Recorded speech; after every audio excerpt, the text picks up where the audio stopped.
গভীর চিন্তার মগ্ন আমি যেন তার কিবা সন্দেহ পাম ব্রহ্মানন্দ এই বিশ্ব ব্রহ্মাণ্ড বিষ্ণু ব্রহ্মা আর বুদ্ধ আজ এক মহান সংকটর সম্মুখীন হয়েছে। হয় মহা সংকট। এইমাত্ৰ মহাকালে আহি কৈ গ'ল অচিৰেই এই পৃথিৱীত সৃষ্টি হ'ব এক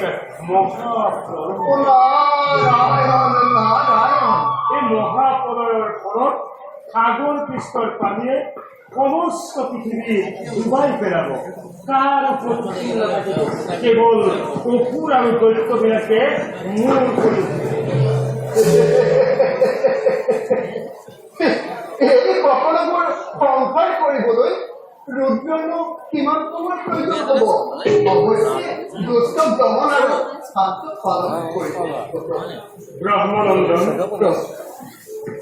আপুনি হয়তো কথাবিলাক বৰ পাতল বুলি ভাবিছে। ৰায় এবাৰ ভাবি চাওকচোন, এই বিনন্দীয়া সৃষ্টি যদি এবাৰ ধ্বংস হয়, তাক জানো পুনৰ গঠন কৰাটো কিমান সহজ? অৱশ্যে ঠিকেই প্ৰভু। এই মহাপ্ৰলয়ৰ ফলত পৃথিৱীত কোনো বাকী নাথাকিব।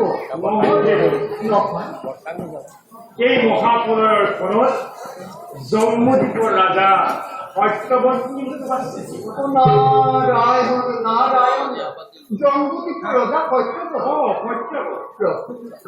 সত্যব্ৰত ধাৰ্মিক ৰাজা। ধাৰ্মিক ৰাজা, তেওঁৰ দ্বাৰাই আপুনি বিনন্দীয়া সৃষ্টি পুনৰ উদ্ধাৰ কৰিব পাৰিব। কিন্তু কেনেকৈ কৰিব? মহাপ্ৰলয়ৰ সময়ত প্ৰয়োজনীয় বেদ শাস্ত্ৰসমূহ সংৰক্ষণ কৰি ৰাখিবৰ কাৰণে আপুনি সত্যব্ৰতক আহ্বান কৰক। জীৱ জন্তুবিলাকৰ কোনো অনিষ্ট সাধন নকৰি আপুনি বিনন্দীয়া সৃষ্টি পুনৰ উদ্ধাৰ কৰিব পাৰিব। সকলোবিলাকৰে এক পৰিকল্পনা যুগুত কৰা হৈছে। সময়ত সকলোবিলাক ব্যৱহাৰ কৰিব লাগিব। বাৰু জীৱনীতি, তুমি এনেদৰে দুই এক দিহা পৰামৰ্শ দি যাবলৈ এতিয়া তুমি যোৱা, মই এই সংবাদ আপোনাৰ দিনা সদা সমভাগী হ'ব এই নেতিনাৰত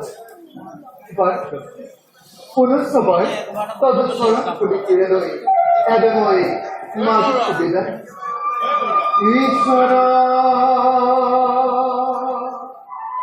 পরম ব্রহ্ম সচিদানন্দ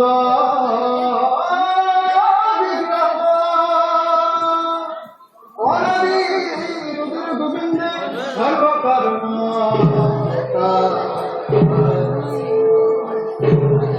সর্বকারণ সর্বকারণ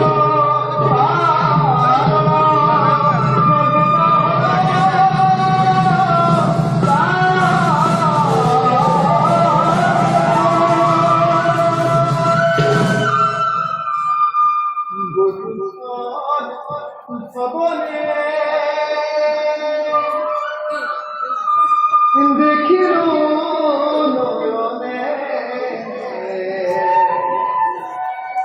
দেবনা রায়ণ হরি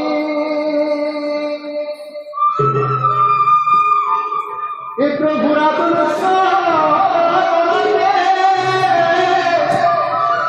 এ পুরানো পূর্বাদে রুণধূ নজুনা করি নজু নজুনা করি নারায়ণ নারায়ণ নারায়ণ প্রভু ভগবান আনন্দ ঈশ্বর জগন্নাথ